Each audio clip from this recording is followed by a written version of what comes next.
Well, thanks for taking the time to talk with us tonight. Appreciate it. Oh, no problem. No problem. I guess we could start.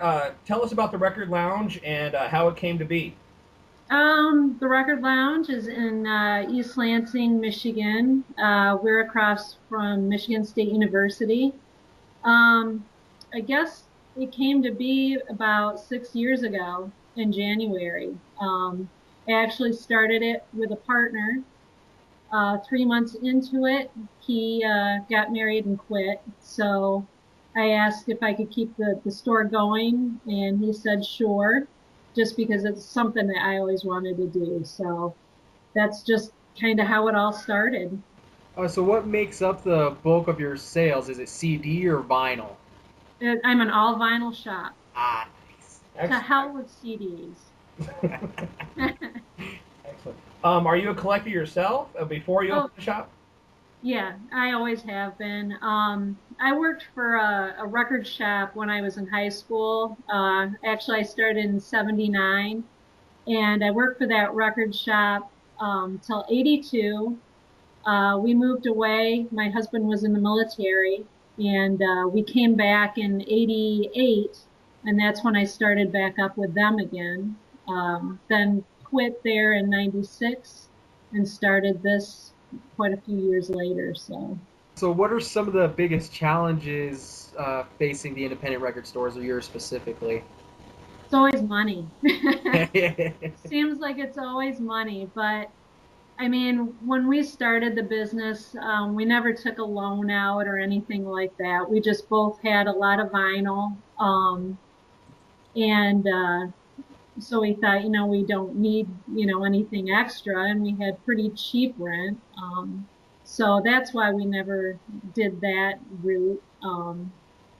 But it's just kind of ongoing struggle. Sometimes you're up, sometimes you're down.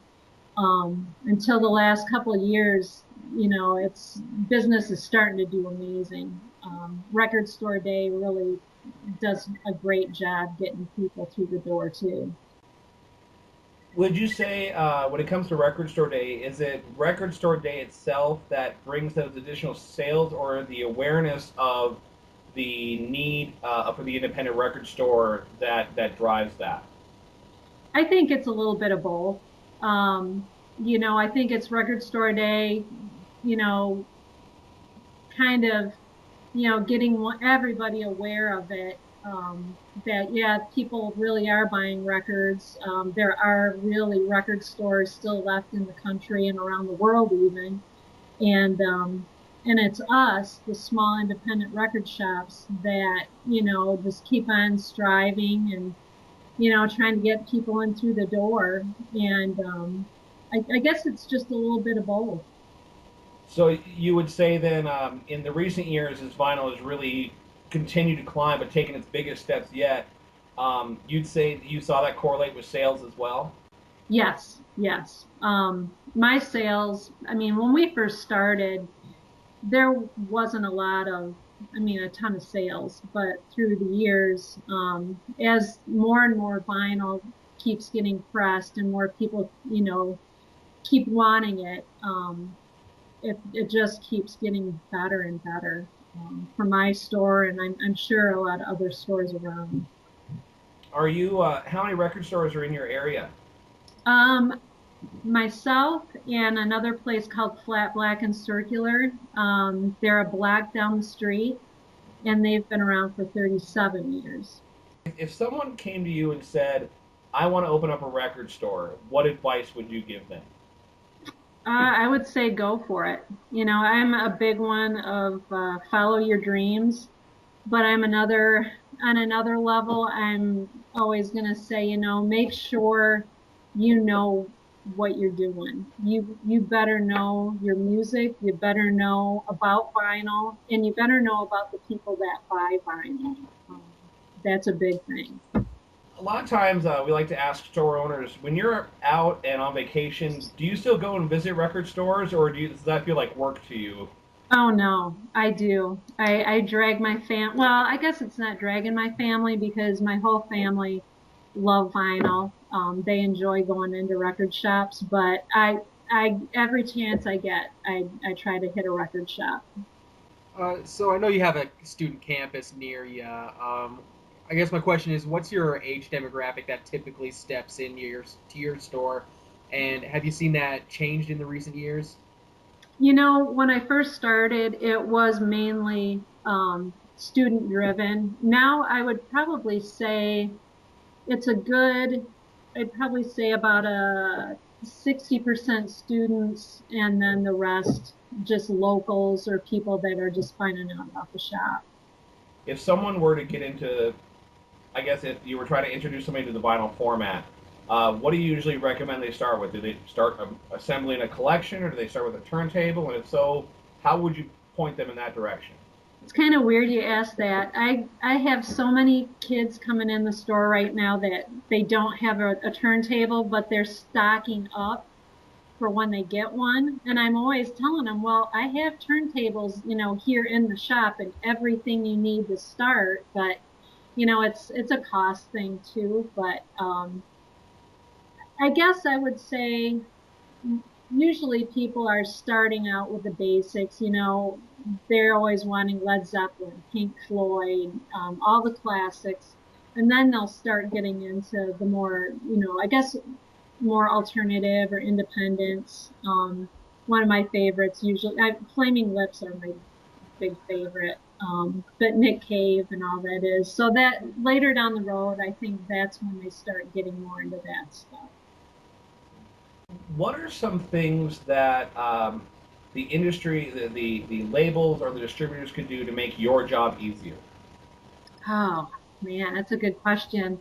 Um, I guess the labels are probably doing a lot. I don't get a lot of display materials or promotional tools or anything like that. That's kind of a thing throughout the years I've seen go out the window.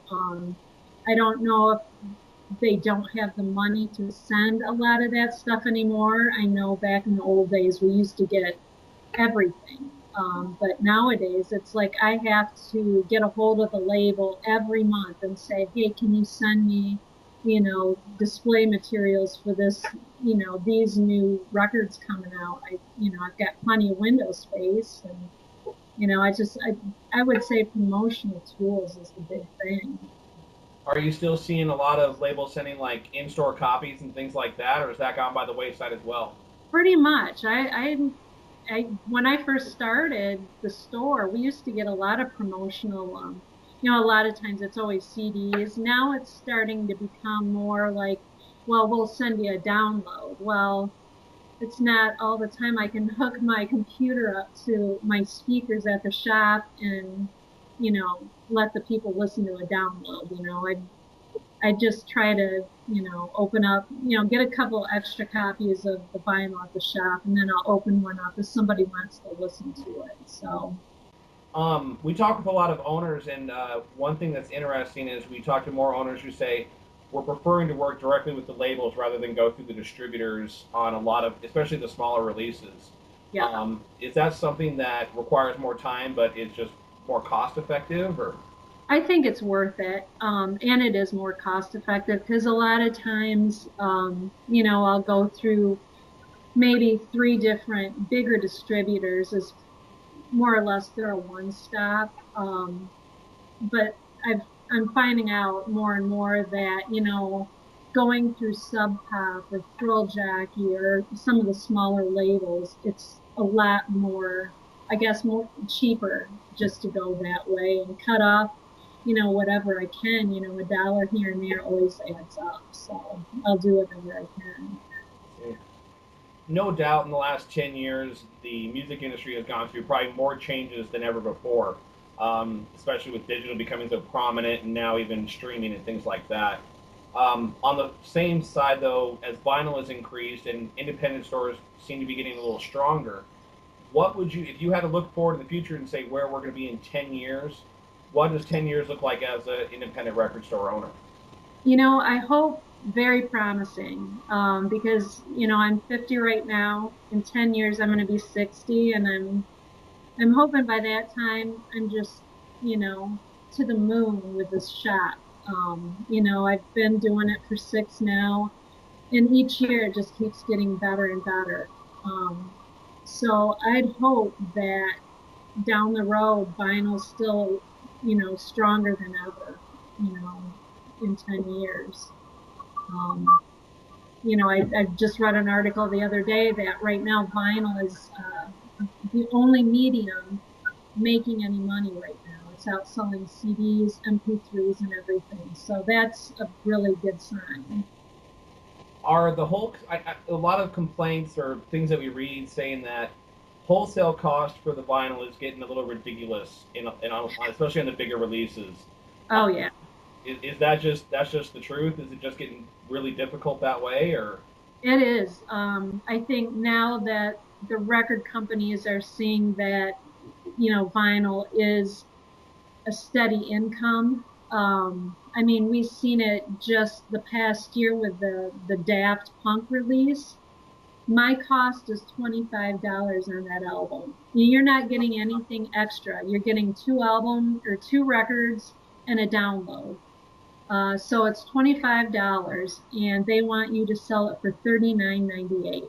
oh, So I'm thinking, okay, well, I'm going to call FBC, down the block and see what they're going to sell it for. So they were selling it for 35, and I thought, well, I bought it for 25. I could probably sell it for 33, which I normally only mark it up $5.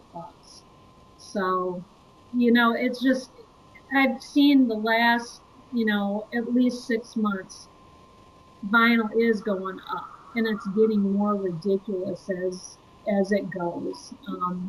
They'll think, well, we'll do this colored vinyl, and we'll charge, wholesale $25, $27 for it.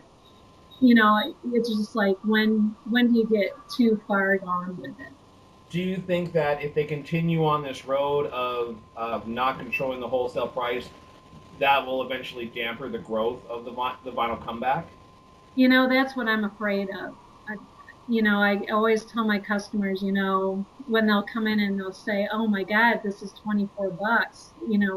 When does it end?" And that's when I'll kind of say, it's hard to say when they'll push it too far. Do they want vinyl to kind of go by the wayside so they can just do the download things? And it's just a tough call. I don't know, but I'm in it for the long run, and I'll keep doing this until I can't do it anymore or can't afford it anymore.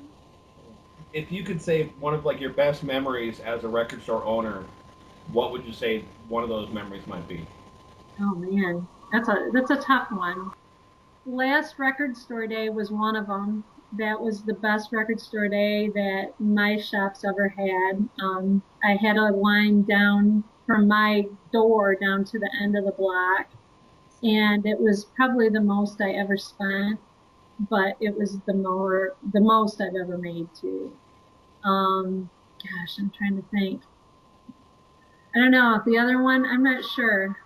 It's just nice having, my son comes in and works with me. My husband helps me out with things. So I guess it's a family affair too. What are your goals in the next year with the Record Lounge? Just keep, pressing forward. Like I said, we are going to have more bands come in and play. Just try to keep inventory going. Lately, I've been trying to get all different kinds of vinyl in there just because, right now the store's making a profit, so I can start buying more things. Just seeing how far I can go with it.